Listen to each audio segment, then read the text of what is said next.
Cougarmilker is a boulder that I think goes really underappreciated, likely because of its placement next to turbulence, which is much more visually striking in comparison, but I think the movement on Cougarmilker is really underrated. It's a very sustained, very powerful three-dimensional sequence that demands a constant, high amount of tension from the climber, and that's something I really enjoy in my boulders. I was in a really weird headspace when I finished my outdoor season last fall, and so I spent about 3 months training specifically for a boulder problem that I'd been working on in that season. No! But I knew that when I came back this spring, I wanted to approach things differently than I had normally. Normally, every time the season started, I just threw myself at the hardest thing right off the bat. And this season, I wanted to change things up. So the moment the weather started getting better and my training plan ended, I began throwing myself at some 9s and 10s before I progressed into a much harder project for myself. I knew I wanted to work on a V11 project, just not the same project that I had worked on in the fall. I wanted to return to that one after I'd gained my confidence on something else. And Cougarmilker seemed like a really, really good option going into this season. So on my first session, I was only really going to try the stand, Mother Milker. But after doing the stand so quickly and enjoying it to the extent that I did, I became really stoked with the low. I remember trying and successfully completing a majority of the moves on that first session in isolation, and I fell in love with the movement that the boulder had to offer. Yeah, it's so fun.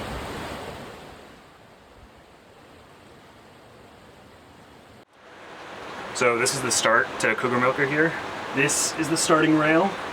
You got like a right-hand jug here. It's pretty deep, really, really good. Probably the best hold on the climb. And then your left-hand start is almost like a 3-finger, super shallow jug here. And then you're starting sort of underclean with a left foot here. This is the left foot I prefer. A lot of people use a bunch of different feet, but this foot really gets me the position I want and lets me drive out for the first move. The establishing position is pretty tricky, feels a little insecure, but once you're in that position, you've got the right leg sort of flagging against the rock here, and then you jut out left hand over out here to the first hold. It's sort of sloping pretty good once you get the right spot. The trick is sort of getting high enough so that you don't get your hand stuck later on when you set the knee bar. From there, you get the right foot down to this hold here. Pretty good, really good foothold. And then from there, you sort of walk your feet up into this seam up here. And you want to get your left foot here, and then I bring the right foot up in here and sort of toe cam it so that I can get a bit of purchase there. And it lets me hang a little bit, save a little bit more energy. And from that position, get left hand really, really good where I want it, and then kick the left foot out all the way to a super small little crystal for the knee bar. So this is the left foot that you're using right here.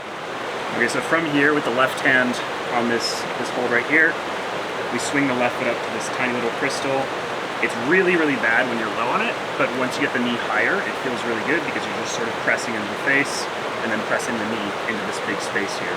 The trick with the knee bar here is getting it high enough and deep enough that you don't get your hand stuck, which has happened to me a couple times, and then you waste energy trying to get the hand out of this position. But once you get the knee sort of right around here, bump the left hand and then sink the knee even further into the palm. And then from there, I get this really cheeky sort of like air scum with the right knee, with another knee pad. You're not really standing on anything, but you're sort of just squeezing with both thighs into the rock, and it lets you bring the right hand out from under the boulder up to the really nice hold for the start of the 9. From there comes one of the trickiest parts of the entire boulder, I think, which is bringing your left hand up into the undercling for the start of Mother Milker, and then getting your right foot up to the really, really bad foot for that stand start. From there, I extend my arms as much as possible, give myself as much room to work with, really focus on my breathing, stay tight, and then I get the left heel up, and I get it into this very, very specific spot on the shelf that's directly next to my hands. There's this little groove, and when you place the heel correctly, it sort of locks into place. And there's this sort of line of sight through the right hand tick that I use that sort of gets me level with the heel. And that's what I was sort of using to get the heel placed accurately every time. A big thing too is thinking about where the right foot is placed. So the biggest thing that helped me was thinking about placing the foot with the toe pointing into the boulder instead of up. From there, you relax as much as possible, sink as low as possible, and then pull as hard as you can with the heel and pushing with the foot up towards the jug of the lip. And from there, the lip is a victory jug. You sort of campus around, get your feet in the right spot, and then pull over for the top out.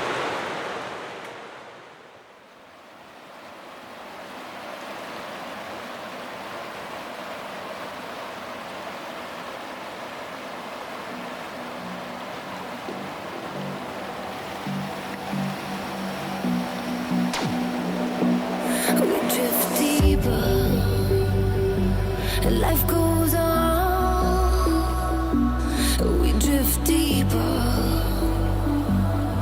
drift deeper. We drift deeper into the sound. Life goes on. We drift deeper into the sound. Feeling strong. So bring it on.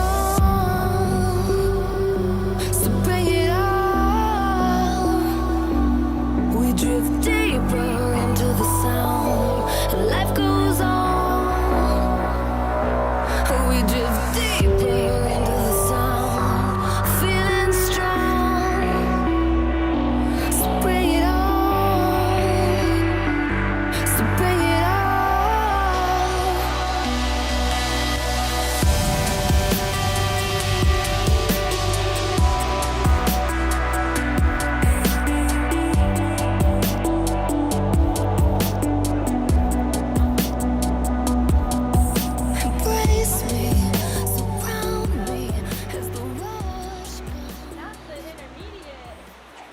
After that first session, I knew I really wanted to return to Cougarmilker.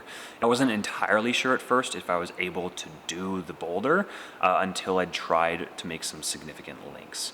So that's what I spent my second session doing. I polished up all the moves of the low, and my goal was to just links a couple moves together at a time. I came into my third session on Cougarmilker with one goal in mind: low pointing the boulder.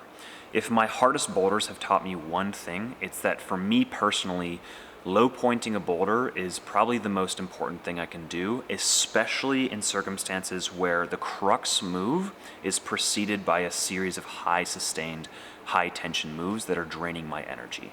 I know for me personally, it's all too easy to learn the moves, rehearse them in isolation or various links, and they get really stoked and begin giving the boulder send-goes.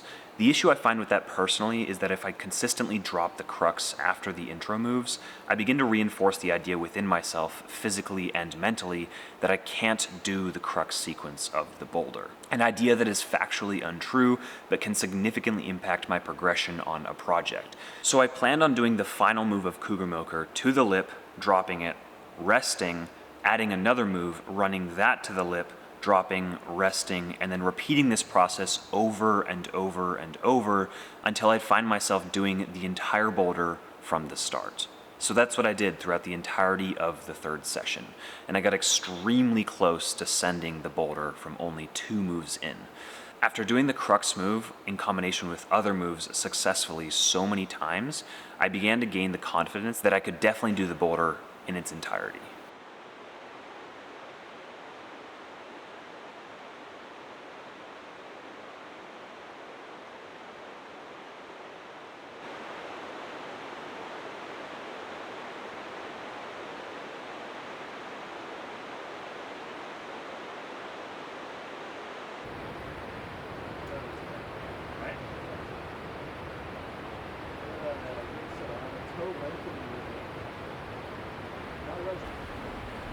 Come on, Milo.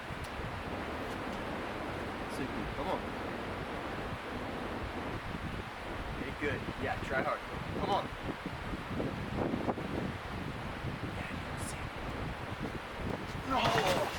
Dude, that was sick. Holy shit, I can do this thing from the bottom. Fuck yeah. That was good. You looked really good. That was really nice. And then the last like 6 I'm just inches, gonna- you just kind of lost your steam. I'm gonna like practice the top of it a couple times. I don't do it when I'm like cold, because otherwise, like I came here last time for the second session, tried it first thing, Yeah. and I was just feeling super stiff. But after I warmed up a bit, it felt super easy. As the rush comes, oh, embrace me, surround me. As the rush comes, embrace me, surround me.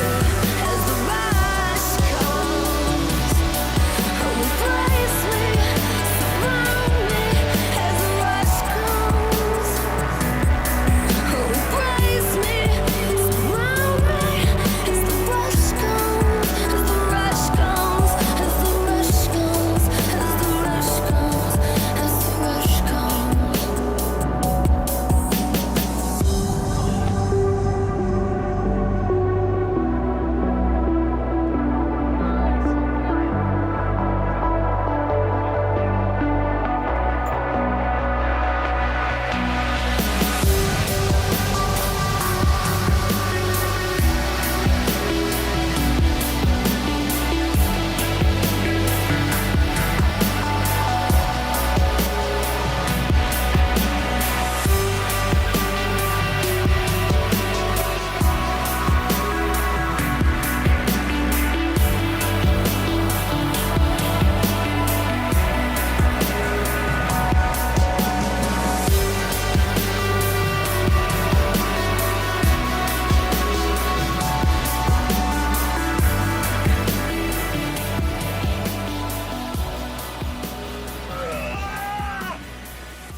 My fourth session on this boulder was pretty much as perfect as you could ever ask for. I woke up extremely early after a really solid night of sleep. My body felt well recovered after a relatively lighter week of climbing, and as I drove out for a solo session on the boulder, I could tell the conditions were just perfect.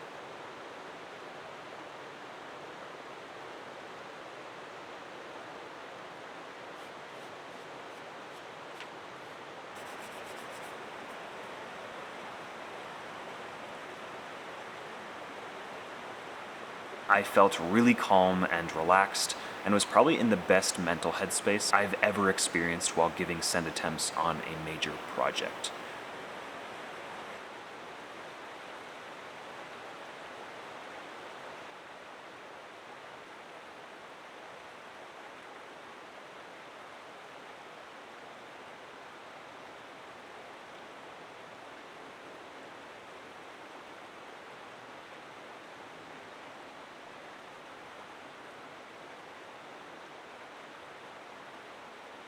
The moment I reached the lip from the bottom of the boulder is honestly still so surreal, I don't think it's quite registered with me yet that I've completed my first 8A boulder.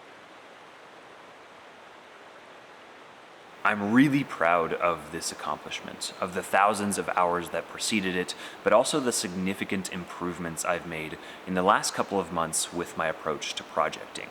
I think I've taught myself not only how to approach difficult projects, but also that difficult projects don't need to be a miserable experience, one that I just want to complete so that I can brush it aside or put it behind me and move on to the next thing, but actually an experience that I can be satisfied with, that I can enjoy the process of exploring, of uncovering, and of making progression through a boulder.